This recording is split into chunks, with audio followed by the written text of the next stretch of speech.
Well, look, I'd seen the Targa on Speed Vision and heard quite a bit about it, and just was an event you had to come do. It's on the bucket list. So we came up 5 years ago, had a wonderful time, ran a Honda then, came up, ran a BMW M3 the next year, and the Lotus has been here 3 years now, so this is our fifth year. Didn't have any incidents, but today we had a really nasty dip in the road that sort of Lotus didn't like, and it kissed a little guardrail and kissed back. So anyway, we're in good shape. It's all good. Everything a light turnaround and little body work tonight, but we're back in the race. We were back in it with a little duct tape too. I got to say, Newfoundland duct tape is good stuff. It was very strong and holds up to everything. So we're happy.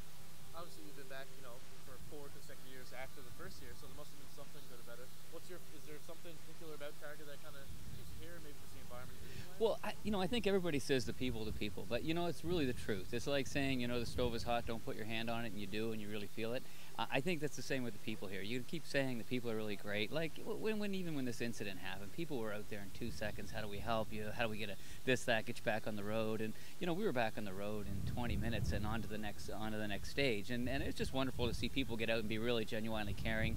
I'm always amazed how much people open themselves up and open their villages up, and we just have such a great time in them, and I can't thank everybody enough for welcoming the sport.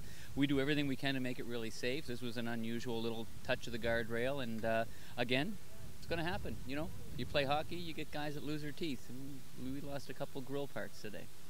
Obviously, I'll just ask you one last question, particularly about racing. Obviously, not a lot of people that I know personally do a lot of racing. Everybody dreams of it someday. So how did you get involved with racing? Yeah, I was motorhead since day one. So, it was just a matter of finally getting the resources that caught up with the hobby. So we were able to build the Lotus. The Lotus came as a bit of a rule change in Targa when they changed some of that. So we needed something with a little more horsepower, a little zip.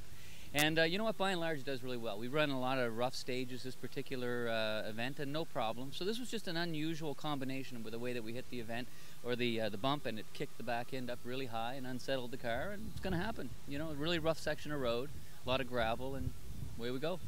Happens in the snow, happens in the gravel.